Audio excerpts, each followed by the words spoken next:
Halo semuanya, apa kabar? Bertemu lagi dengan saya di Oswald Tarot. Di sini saya akan melakukan reading mengenai perasaan dia terhadap Taurus di bulan Oktober tahun 2020. Apa kabar Taurus? Saya akan coba reading ya, menarik energi dari dia yang sedang dealing dengan kamu atau yang sedang kamu fokuskan. Ya, bagaimana perasaannya. Di sini saya akan coba shuffle kartunya terlebih dahulu ya untuk Taurus. Perasaan dia terhadap Taurus di bulan Oktober tahun 2020. Perasaan dia terhadap Taurus di bulan Oktober tahun 2020.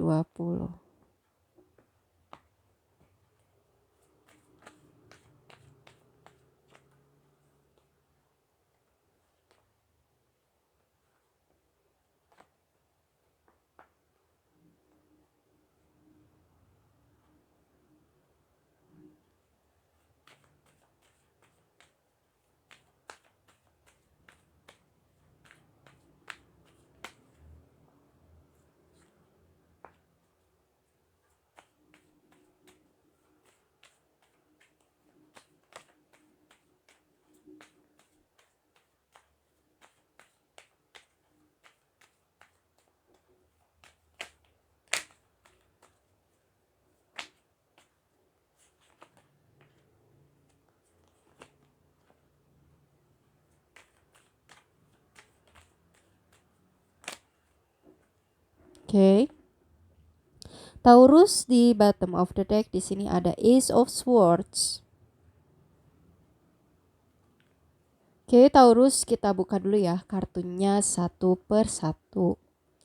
Di sini ada kartu Three of Pentacles. Kemudian ada kartu Two of Wands. Lalu ada kartu Six of Swords. Kemudian ada kartu Eight of Swords. Lalu ada kartu Six of Wands. Kemudian ada kartu Temperance. Lalu ada kartu The Devil. Dan ada kartu King of Pentacles. Taurus, mungkin kamu berdealing dengan Libra, Gemini, Aquarius, Capricorn, Taurus, Virgo, Aries, Leo, Sagittarius, kemudian ada Sagittarius, Capricorn ya. Yang paling kuat di sini ada Sagittarius dan Capricorn ya. Tetapi tidak selalu berpatokan kepada zodiak ya. Bisa saja zodiak itu hanyalah energi, oke?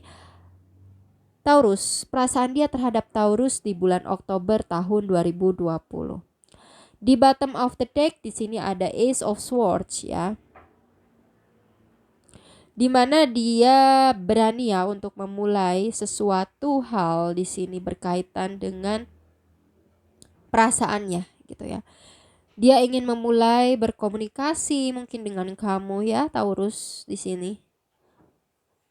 Karena dia sudah merasakan konflik ya di sini, sudah merasakan pahit manisnya gitu ya kehidupan cinta, sehingga dia ingin berkomunikasi dan ingin mengatakan sejujurnya ke kamu.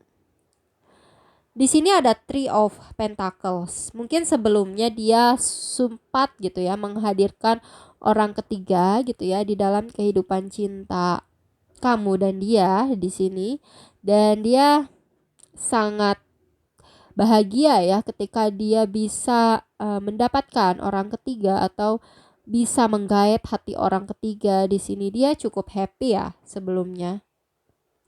Tetapi kehappyannya tersebut ternyata tidak bergerak kemana-mana. Dia stuck gitu ya, dia stuck. Jadi di dalam hubungannya dengan orang ketiga tersebut dia stuck, tidak berjalan dengan semestinya gitu. Hanya diam di situ-situ saja gitu ya. Kalaupun dia sempat menikah gitu ya dengan orang ketiga di sini, hubungannya itu tidak ada kemajuan gitu. Jadi tidak cukup kuat untuk bisa membuat dia bahagia gitu sebetulnya ya di sini. Dan di sini dia ada temperance, mencoba untuk healing dari situasi itu gitu ya, mencoba untuk menenangkan dirinya, mencoba untuk menenangkan batinnya gitu ya, karena pergerakannya juga tidak terlalu signifikan dengan orang ketiga. Dan di sini dari situasi itu dia mencoba untuk pergi gitu dari pihak ketiga tersebut, mencoba untuk menenangkan diri dulu, mencoba untuk menenangkan pikirannya dulu di sini ya. Dan karena kenapa dia healing gitu, kenapa dia pergi dari orang ketiga, karena dia sudah merasakan di sini ya, hubungan yang toksik, hubungan yang ternyata hanya memperalat dia di sini. Ternyata orang ketiga tersebut hanya memperalat dia, dan dia menyadari itu, dia mencoba untuk healing ya, menghindari orang ketiga. Karena hubungan dengan orang ketiganya tersebut sebetulnya membuat dia tidak nyaman ya sebetulnya, dan ini menjadi seperti ancaman bagi dirinya sendiri ya. Dia tidak nyaman, dia merasa kalau hubungan dengan orang ketiga tersebut membuat dia gelisah, tertekan gitu ya, dan dia ingin move on dari situasi ini. Dia menghindari orang ketiga ya, menenangkan diri. Kenapa dia tertekan? Karena dia dimanfaatkan ya, jelas ada the devil, dimanfaatkan, dan dia dimanfaatkan secara finansial, ada King of Pentacles. Dia tertekan karena dia harus memberikan finansial atau materinya ke orang ketiga. Dia harus bisa memenuhi kebutuhan orang ketiga tersebut ya, yang membuat dia merasa tidak nyaman dan tertekan. Dan itulah kenapa dia pergi dari pihak ketiga tersebut ya, dari third party tersebut, dan dia mencoba ingin bisa memulai berkomunikasi dengan kamu di sini ya, untuk mengatakan sejujurnya kepada kamu gitu ya di sini. Kenapa dia ingin memulai komunikasi? Karena itu tadi ya, permasalahan yang terjadi, yang dia rasakan juga dari orang ketiga, dari pihak ketiga, third party, sehingga permasalahan itu ya dengan orang ketiga itu membuat dia berani, membuat dia berpikiran untuk bisa berkomunikasi lagi dengan kamu, bisa mengatakan apa yang terjadi sejujurnya kepada kamu ya, berharap bisa memulihkan hubungan dengan kamu ya, setidaknya bisa bersilaturahmi ya, walaupun mungkin tidak sulit untuk memulihkan hubungan, setidaknya bisa bersilaturahmi dengan kamu di sini ya. Tentunya ketika dia berkomunikasi lagi dengan kamu ya, apakah kamu akan menyambut baik gitu ya seseorang ini yang mungkin sudah menyakiti kamu dengan menghadirkan orang ketiga itu, balik lagi ke kamunya gitu ya. Apakah kamu siap gitu menghadapi dia gitu untuk bisa berkomunikasi lagi dengan kamu, atau kamu masih healing gitu, masih tidak ingin diganggu gitu dari sosok dia gitu ya.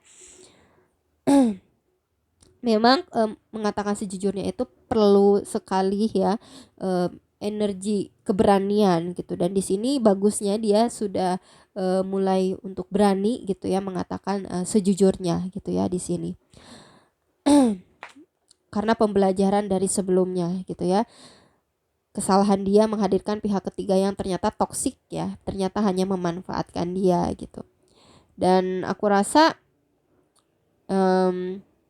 di sini juga dia memang inginkan suatu kedamaian ya, inginkan suatu kedamaian dengan kamu. Ada temperance. Dia ingin tenang secara batin ya, ingin tenang dengan orang-orang termasuk dengan kamu gitu. Makanya di sini karena ketenangan batin itu ternyata dia menyadari kalau ketenangan batin itu cukup penting ya, cukup penting untuk dia. Karena kalau misalnya dia masih berhadapan dengan seseorang yang toksik ini, seseorang the devil ini, maka ketenangan batin itu sulit didapatkan, sehingga dia pergi gitu dari situasi the devil atau orang ketiga tersebut.